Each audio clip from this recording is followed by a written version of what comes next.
Hey everyone, welcome back to the Life Ain't Bad podcast, where you get your fortnightly or even weekly dose of pseudofacts from a mid-20s guy going through the thick of it. I'm Oliver, and we'll be talking to the locals in Malaysia who aim to make a difference and find out how we can improve our lives from their journeys, and also foreign sensations and professionals when we can get a hold of them. We'll also be discussing how to get over struggles that we weren't taught growing up. In a nutshell, come and go through life with me as we learn how to get over our emotional struggles and be better versions of ourselves, whatever that means to you. Before we do get started, I like to say I'm not a professional, and whatever I'm sharing today is of my own research, opinion, and experience, but I sure do hope it helps you out one way or another. Check-in time. You ready? How are you? Did you have an amazing time since we last spoke, or was it god-awful? Half-half. Well, as we all know, life changes quickly, so if you've had a torrid time, the tides will change. Keep your heads up, kings and queens. If it's been going well, then keep up whatever you've been doing. Sounds like you've got a little groove going on. Share that groove with some of us. Please, I need to boogie. It's been a while. Now, today's episode is sort of linked to the previous one. Why? Well, after you take the first step to do anything, you're probably going to feel this amazing euphoria. This high that pushes you to keep going. Wait, how's that a bad thing? Well, it's not. It's the best thing that can happen. But over time, what usually happens when you do something for a long time is that you become a millionaire. Psych. No. Okay, I hope you do become one day. But what happens is that sometimes, or most of the time, we may lose motivation. There's only so many Monday motivation posts on Instagram that can keep you going. I mean, come on. I've seen a million posts telling me to keep hustling and keep up the grind. Like, dude, tell me how to enjoy hustling. Tell me how to enjoy doing work or keeping healthy or maintaining my social relationships. At this point, I'll just adopt a dog and it can be the both of us in the mountains. Oh, and the girlfriend, of course. Of course, yeah. She can come too, I guess. Before we talk about motivation, however, maybe I'll give you a quick snippet on how I feel about the topic. Growing up, whether you knew it or not, motivation circulated the air just like the oxygen you breathe. I always wanted to be an athlete as a kid and a teenager, so I played sports religiously every single day. Who even cares about the time I sprained both my ankles on the same day playing captain's ball? Classic mistake. I wanted to fit into a group of friends, so I had the motivation to host futsal games whenever my friends wanted. And I sure do hope they still consider me friends. I also always wanted to be the better sibling, and I know it sounds dumb, but hey, I'm competitive and the middle child. So what I did was study extra hard so I could be the best at something to accommodate my extremely low street smarts. And man, did I do loads of stupid things growing up. I've probably blocked it all out of my brain from the resulting trauma of all my actions. Total classic move for me. But what is the consistency of all this, Ollie? Well, the consistency was that I wanted to be someone. I was willing to put in the time and effort and inconvenience and sacrifice things I enjoyed to identify as a certain person. And I never understood that as a kid, and even as a teen. Even in my early 20s, all that was a mystery to me. I just happened to be doing it, unknowingly. As an adult, however, after understanding the sacrifices I was willing to make when I was younger, it's weirdly really difficult to identify as someone or cultivate motivation to be someone now. My take on this is because our society is so hell-bent on measuring success through materialistic metrics, to the point being a millionaire may seem like a larger accomplishment in life rather than spending a year on a humanitarian cause, like feeding the hungry or building homes. As an adult, it's easy to get lost in all the external expectations because these external expectations kind of affect our internal expectations of ourselves, what we think of ourselves. Kudos to y'all who don't experience this. You need to come on to the pod. When we were younger, all you had to be was a good student, a good kid, an athlete, a musician, and etc. And because of that, you had more drive than you do now because you knew who you had to be successful. You also did the things you enjoyed and were passionate about, even playing video games till the early morning when the birds start chirping and your mom comes out of her room with a belt because she could still hear your mouse clicking. The good old days. It's taken me years to know what I want and what makes me passionate, but right now, I want to be a reader. I want to be a semi-decent football player, and because of all this, I'm a lot more motivated than I usually am than if I have not identified who I wanted to be. And this perfectly segues us into the first point of understanding why we can be so demotivated. I'll ask you real quickly first though. Where does motivation come from? Give yourself a quick second to answer this. Does it come from the outside?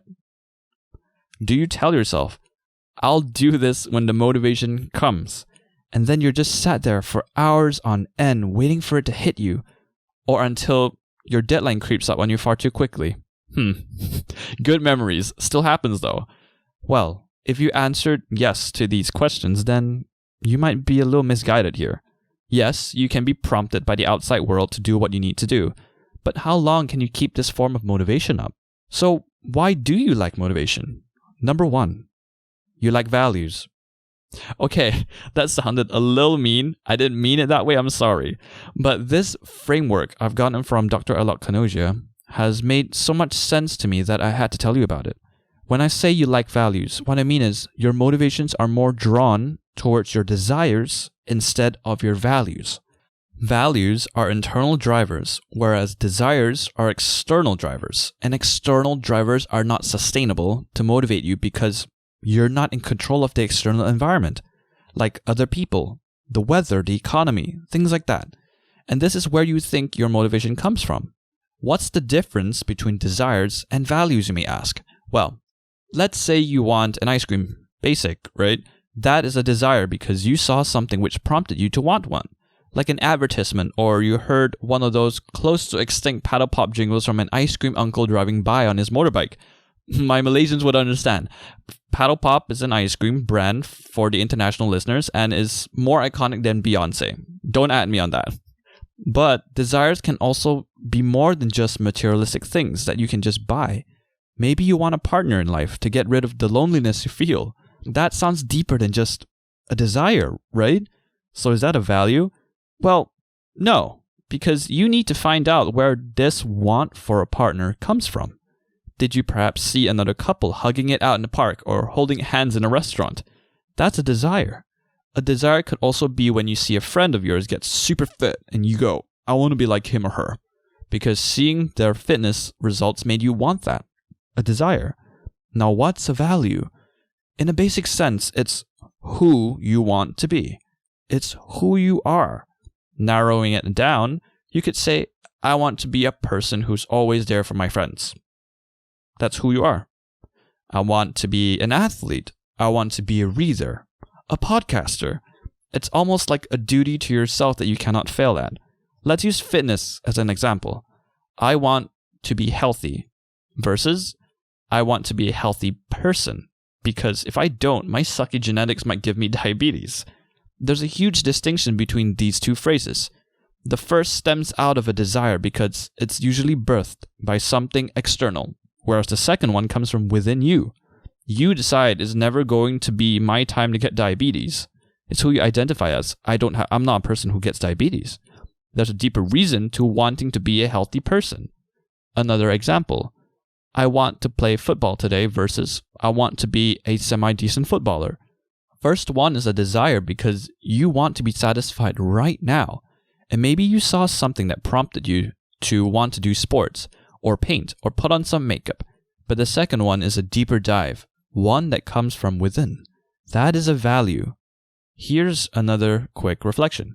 Do you feel you're working without a purpose? Or if you're really honest with yourself, are you doing things for the wrong reasons? For example, you're working in a full-time job because you need money, and that's the only way to survive, but day in, day out, you're getting more and more demotivated. Or you're working on a side project that you really enjoyed, but out of the blue, you realize that you're not as passionate about it as you were when you started. It's likely due to the fact that the reason you're doing what you're doing does not align to what actually brings you joy and passion, what you started doing all those things for in the first place. Sure, you may be getting loads of moolah from your analyst job, but what you actually crave is interaction with colleagues and clients because that sparks joy. And the opposite of this example for the introverts. I see you too. You see, a value is a responsibility that you are willing to tolerate pain and sacrifice for. And if what you're doing isn't worth all that, it's very likely you'll find it extremely hard to sustain motivation. So what do we do about this? What's next? you're going to have to step back and sit down and ask yourself, who am I? Yeah, I know. Who are we? Do we even exist? Is this all a simulation, right? You have to understand your core principles if you want motivation to be generated from within and won't require reliance from the outside world. I don't recall where I got this mindset from, but it's aided me time and time again this past year alone. Be more specific with who you want to be. Identify the person or thing you want to become. Let's say you're trying to stop smoking and someone offers you a cigarette. What's the difference between "no thank you, I'm trying to quit" and "no thank you, I don't smoke anymore"? Sounds similar, but the first person is still a smoker trying to quit, but the second has chosen to identify as a non-smoker, meaning they don't smoke at all. Being a non-smoker is who you are, and when you believe this, it's easier to be motivated to keep it up. You're less susceptible to outside influences. Also, it's not just about identifying as something new. You could also look within you to find out what qualities you already possess, and using your qualities to do things you enjoy. For me, I'm an extremely conversational person. I'm a person that enjoys listening and understanding rather than speaking, despite it only being me doing all the talking right now. Okay, moving on. I'm a person that enjoys sharing what I've learned. This has pushed me to do this, to make this podcast for you, and I'm highly motivated to continue. So find out what your values are and what you want to identify as. If you are the type of person that's easily bored with life, then maybe you live life to fulfill your desires and not the values of who you want to be and what you stand for. Second reason as to why you're demotivated. You're feeling too overwhelmed. Sounds simple enough, right? Wrong. Okay, I guess it will be simple, and here's how. In life, there are two kinds of challenges: active challenges and passive challenges. I don't know if any of you heard the concept of voluntary suffering and involuntary suffering, but it's about the same thing.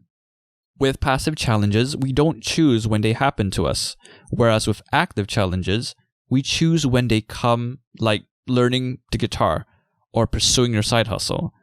Now, when do we feel overwhelmed? When there are too many challenges and too many things to do, right? So the simple solution is do less things, right? But what if I told you that the reason we feel overwhelmed is not because of too many things to do, but because there's no balance between the things we have to do, which are our active and passive challenges. When our passive challenges in life, aka sufferings we have no control over, are more than our active challenges, aka sufferings that we do have control over, it means that we may feel as if we have lost control over life, because they just happen, whatever they may be. And when you have less control, how do you feel? Overwhelmed, because you can't do anything to stop it from happening. It has to happen, and then you can fix it. What does it mean to feel overwhelmed, though? It's sort of like having your mind run in overdrive at maximum capacity. If you break it down some more, it's more or less like anxiety. When it comes to anxiety, one of the reasons it occurs is because we have excess energy that we need to expend and use up. How else is our brain able to go that fast? This includes feeling really energized and ramped up with nervous energy, which according to research, are common symptoms of anxiety disorder. You ever been sleepy and trying to think a lot? It's hard.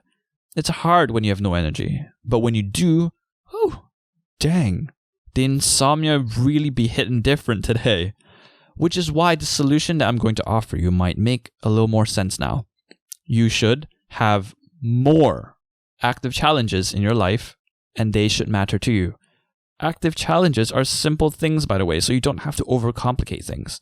Things like working out more often, preparing meals for the week, write that novel you always wanted to write, pursue your professional licenses in your career, go to dance class, or even just clean your room. Once you start getting rid of all the excess energy, you'll find your anxiety lessen, and then you'll feel less overwhelmed. But wait, the opposite of all this can happen as well by having too many active challenges. You could literally be doing too many things at once or too quickly. I'll offer a spiritual kind of visualization to help you understand this.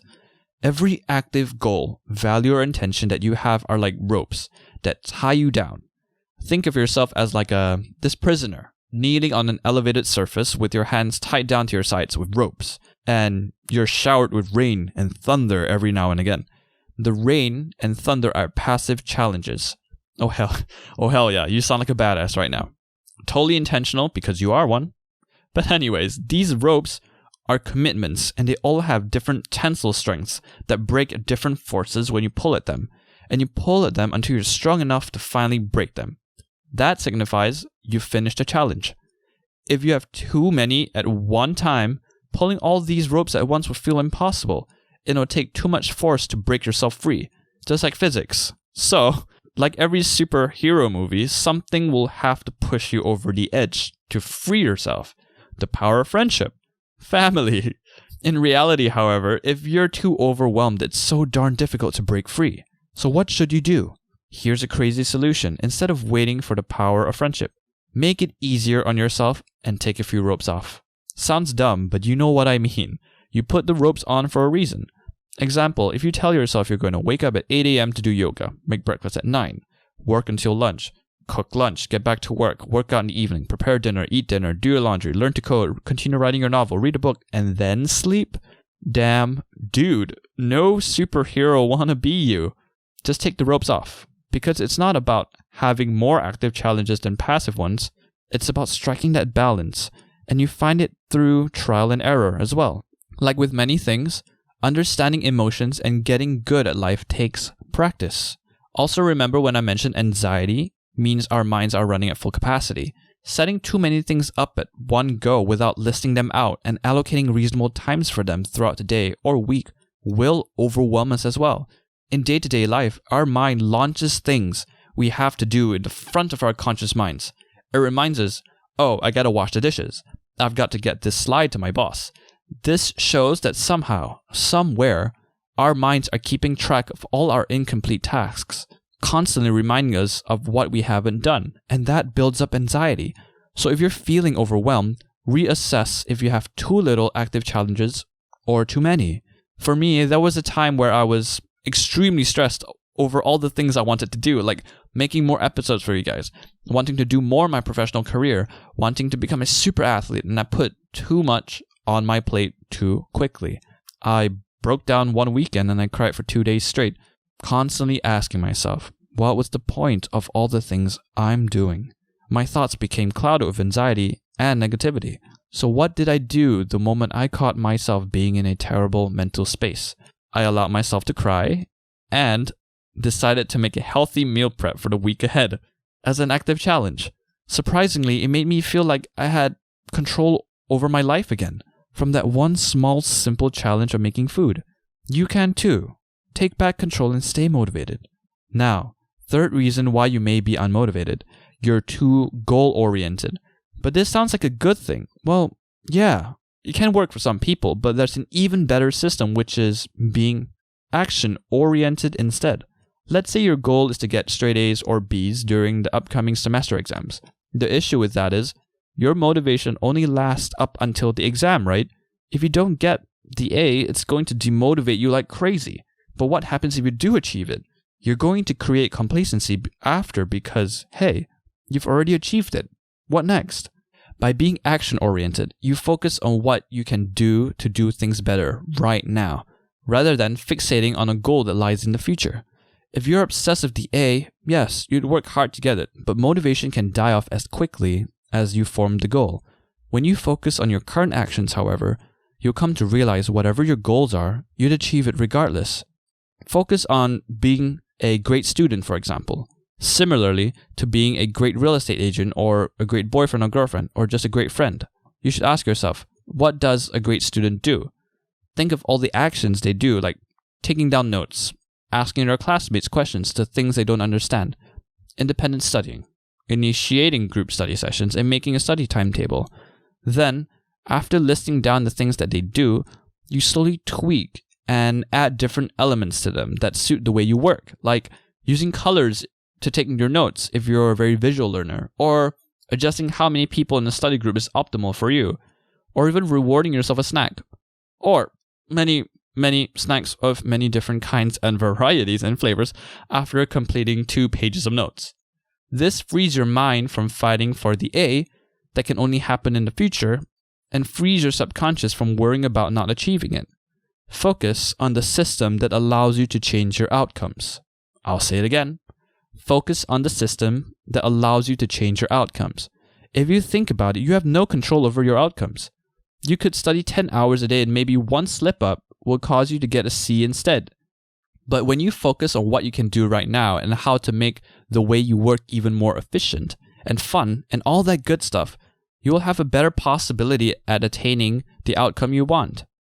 In my experience, this realization occurred after reading Atomic Habits by James Clear. I'm basic, I know, but he advocates for tweaking your systems to form habits, like make it easier for yourself to do something every day or make it attractive. So I thought, can I do this to motivate myself as well? By improving my work system, I've developed good working habits like sitting and fully focusing for a good 20 minutes each time and then taking a 5-minute break, aka the Pomodoro technique, because that works for me. And when it becomes a habit, you don't have to be motivated per se because I'm motivated in my natural state. Cool, huh? Focusing on my system, in this case, the method in which I worked, has allowed me to become more motivated. The goal approach may also lead you to only do Y once X is completed. Because hey, can't move on to the next step before X, right? Wrong. It's like saying you won't go to the gym until you learn to not be embarrassed working out in front of people, or until you get to a certain level of fitness. I was guilty of something like this a few weeks ago. When I wanted to post this video of myself up on Instagram, and bear in mind, I don't have a lot of videos of myself online, I told myself I'd only post it up once I learned to not be shy and afraid of what people would think of me. My goal was to upload the video and not have everyone think of me weirdly or think I was cringy. But how the hell will I achieve that goal without just doing the action? So one day I decided, screw it. I want to be a person that's brave. So I just uploaded it, and you know what? It felt normal.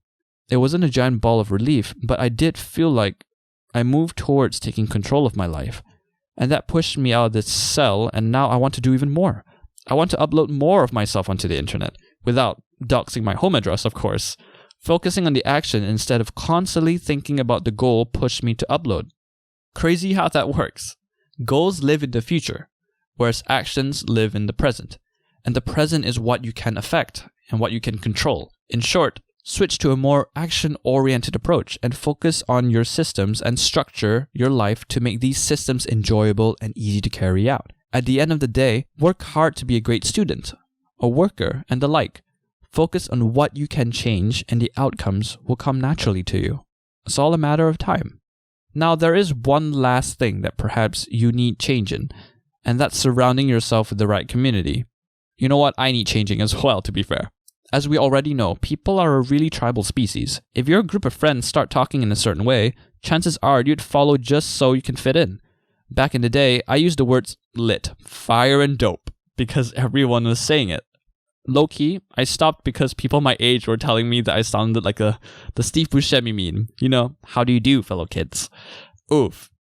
Another example in a seminar, if people are mingling and you aren't, you'd likely either try to converse or leave. If someone is constantly telling you that you can't do something or they have no belief in you, then you might believe it and lose all motivation because you don't identify as a person with belief anymore. Which is why study groups are a thing, because everyone has the same motivation as you. Talking about being influenced by others, there was this experiment conducted by a Solomon Asch in the 1950s. What he did was, he gathered research participants and paid actors into a room and gave all of them 2 pieces of paper. On the first piece of paper, there was a straight line on it. On the other piece of paper, there were 3 lines labeled A, B, and C. They were all different lengths, and they were very different. What Solomon asked them to do was select which line, A, B, or C, was the same length as the first line on the first paper. Simple. So of course, it was blatant that, let's say, line C was the same length as the first line. So the research participants were going to pick that. But going down the line, once each participant was to call out their answers, the paid actors all said that line A was the same length as the first line. What did the research participants do? Yep. They conformed with the group and said line A, even though they knew in their minds that it was the wrong answer. So why? It's because they either wanted to fit into the group or because they believed the group was better informed than they are. Why is everyone picking that answer instead of mine? Y'all remember back in school when everyone picked answer A from a multiple choice question and the smartest kid picked D? Was there a time where the smartest kid questioned their selection? Probably yes, because he or she probably thought everyone knew something they didn't. In the end, they got it right anyway, so whatever. When we surround ourselves with a certain group of people with certain values in their minds, you can bet that you'd likely be the same the longer you spend time with them. Example, a book club. People who go to book clubs want to be surrounded by like-minded individuals who love nerding out over a good book and then sharing it. Or with gamers, they join communities online so they can make more friends and have more people to play with. You play sports with better players because surrounding yourself with better players means you become a better player by learning from them. It all ties back. With motivation, once you surround yourself with people with values that you're looking for or already share, it will push you even more to do what you want to do. And here we are, the end of how to find motivation. If I had to sum it up in one paragraph, here it is. Once you discover your values and understand that you should focus on what you can do right now, you won't have to wait for motivation because motivation will come from within. Don't freaking worry about the goal you want to achieve. Goals should not be the end-all, be-all. It should be the compass that leads you into the right direction. So what you should be doing is identifying your values, then focus on your systems and actions to which will move you towards your goal automatically. When you feel overwhelmed and get paralyzed from doing anything, step back. Find out and understand what's making you paralyzed. Are there too many passive challenges outweighing your active challenges and that hinders your control over life? Well, get more done and start small. Make your bed, brush your teeth, clean your room. Lastly, to really kick you into motivation overdrive, so you wake up early every day raring to go, surround yourself with the right groups of people. Family, friends, strangers, anybody that shares your values. Like everything in life, change takes time. But once you take the next step and change something in the way you live, you'll surprise yourself with how far you'll go. Thank you so much for tuning into this episode. If you really like the podcast and you think you could help a certain someone you know, share it with them and let them know where they can find it. lifeaintbad.podcast on all social media platforms. Also, if any of you have a certain topic you'd like me to discuss with you, shoot me a DM and let me know. For now, this is Oliver signing off. And remember folks, life ain't bad. It's just complicated. I'll see you in the next one.